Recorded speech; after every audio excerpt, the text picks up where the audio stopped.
But most of the time, the public is not allowed to be in that public space. What you're showing is people belong in this public space. And when we get in this public space, we can turn it from a public space into a commons, into a political space, where we can start to discuss and understand and start to militate against the incredible concentrations of wealth and power. I mean, we've been through something called a crisis. A crisis for whom? Actually, if you look at the number of billionaires around the world, there are about 30% more billionaires now than there were 3 years ago. The crisis has been a way of assembling even more wealth in fewer and fewer hands. And the way in which it is done is to go after people who are the most vulnerable. That is, you extract wealth from those who can least afford to have that extraction visited on them. And at the same time, this crisis is one where the real questions are never being addressed. And the three big questions that need, I think, to be addressed are these. Firstly, there's a question of global poverty. And it's not only global poverty, but it's global inequality. And it's not only inequality of wealth and inequality of income, but it's the inequality of political power. That in fact, that wealth and that income is being used to buy politics. And this, of course, is a bit of an old tradition. I mean, in the United States, Mark Twain said of the US Congress, he said, the United States always has the best Congress that money can buy. And this is actually how politics has been evolving over the last 30 years. In particular, more and more money buys political influence and buys political power. It also structures the media. Increasingly, we find it dominates what's going on inside of universities. It dominates our educational system. So that the universities increasingly become places where all you learn is neoliberal ideology, where all you learn is corporatist managerial techniques. And those corporatist managerial techniques are about actually how to squeeze more and more money out of those who can least afford it. Now, one of the ways in which people like to take on the question of global poverty is this. They say, well, okay, we should have more and more NGOs. We should set up, things and try and help people in poverty by doing this and doing that, providing blankets here and a bit of medical care there. This is not all bad. But the problem I try to say to people who are into that is the one thing you don't seem to understand is you cannot solve the problem of global poverty without going after the accumulation of global wealth. And until you all leave your anti-poverty campaigns and you actually join the anti-wealth campaigns, nothing's going to happen. I mean, I'm old enough to remember the anti-poverty rhetoric of the 1950s. And I remember it in the 1960s, and I remember it in the 1970s, and the 1980s, and then we had the Millennium Goals. We're going to eliminate global poverty by 2015, and here we are 4 years to go, and it's much worse than it was. We hear it again and again and again. And the reason that happens is that the solution, we are told, that must be applied to solve global poverty is the very set of mechanisms that produce it. That is, free markets, free trade, free right on the part of capitalist class to exploit to the hilt everybody that they can get their hands on. Furthermore, it's not only about exploiting labor. What is now going on is we are finding more and more that accumulation of wealth is through the dispossession of others' wealth. I mean, the capitalist class doesn't even know how to produce wealth anymore. What they are very good at is stealing. They're good at robbery. They're good at actually legalizing the extraction of wealth by all sorts of means. Eminent domain, move populations out of here. And right now, Worldwide, there is what we call a land grab going on. That is an attempt to collar all of the resources of planet Earth so that actually a small group of people effectively control all of the resources which can allow social life to flourish. We cannot let that concentration of wealth continue. It has to be stopped. It has to be reversed. And how can it be reversed when we don't have the money to buy politics? When we don't have the money to buy the media? When we don't have the money to dominate the television? When we don't have all of it? How do we do it? Well, you're showing how you do it. You assemble in places like this, and you stay in places like this. You don't say, oh, we're going to have a demonstration and then go home.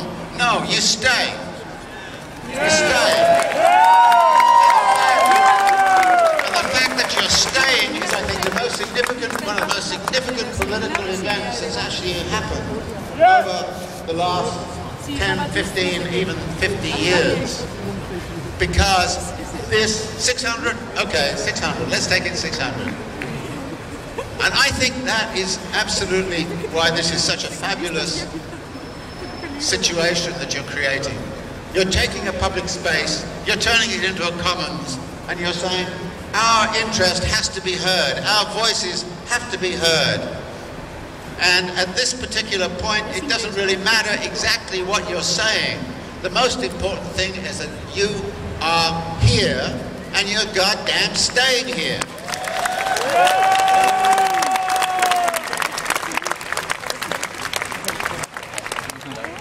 Now, I suggested that one of the big problems in the world is global poverty.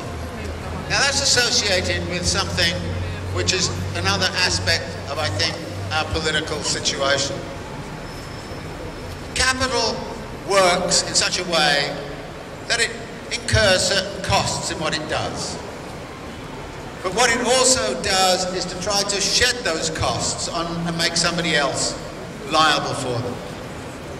And there are a whole bundle of costs which are associated with the reproduction of society.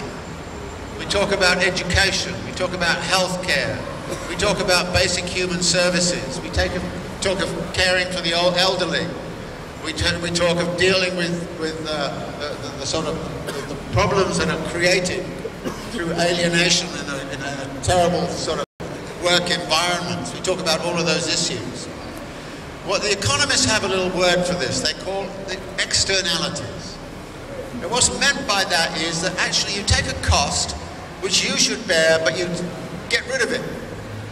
You turn the cost into an externality that somebody has to pay for. Well, since Thatcher, there's been a systematic assault to try to turn all of the costs of social reproduction into externalities, costs that capital will not bear.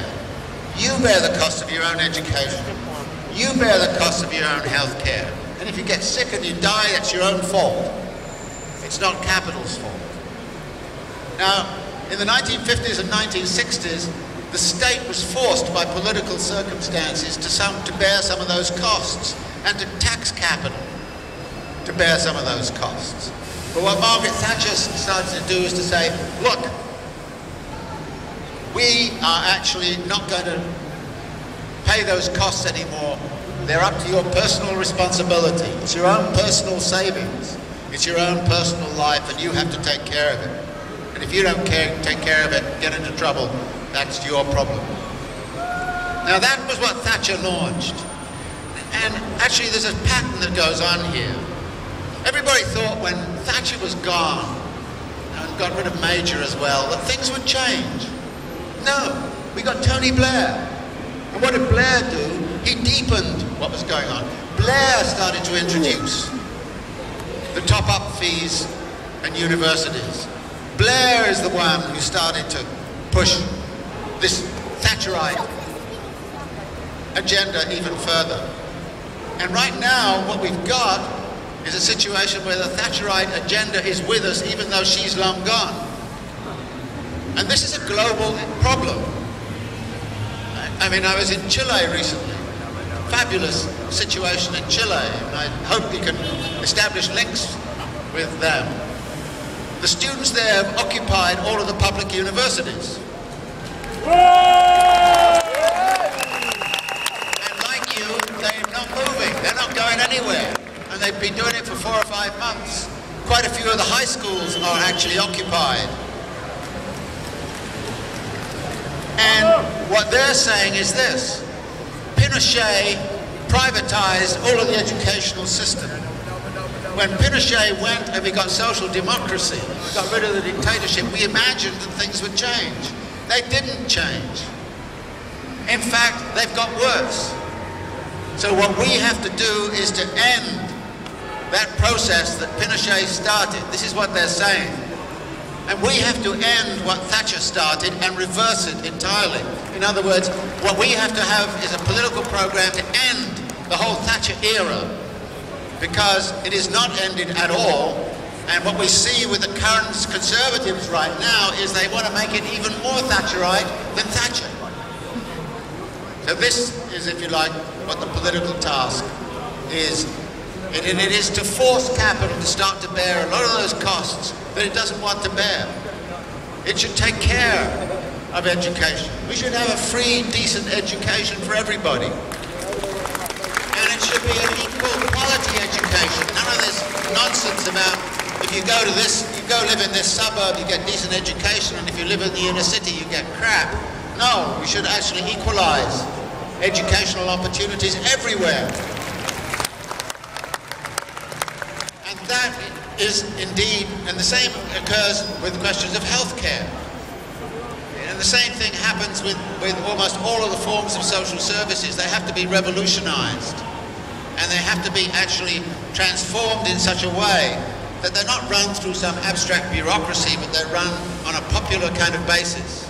In other words, what we want is not simply the re-establishment of some bureaucratic welfare state. What we want is the restoration of the right to decent health care, decent caring, and that for that to be actually then rendered on a popular basis. It is, if you like, popular assemblies that should decide about hospital populations. It's things of that sort that need to be dealt with in a much more democratic kind of way. The other huge problem there is globally is the problem of environmental degradation. Again, capital does not want to bear those costs. It says basically, well, if islands go underwater because of global warming and sea level rise, let other people bother with the costs, not us. So again, it's a matter of real costs which are visited upon people all around the world. Indigenous populations in particular are being very hard hurt by all of this. These costs have to be brought back, and capital has to be forced to pay those costs. Yes. But they're not going to do it voluntarily. They're only going to do it if they're forced to. And they're going to be forced by political processes, and they're going to be forced by political opposition. So those, it seems to me, are the two big global issues that we face. And it's going to take a global movement to deal with it. And what we see is a global movement emerging. I mean, there have been elements of it that have been working for a long time. You have things like groups like the landless peasant movement in Brazil, a fantastic movement. You have the Chilean students who have been militating along these lines now for some 4 or 5 years. Let's give a shout for the Chilean students. Hey, go for it, guys. Go for it, go for it.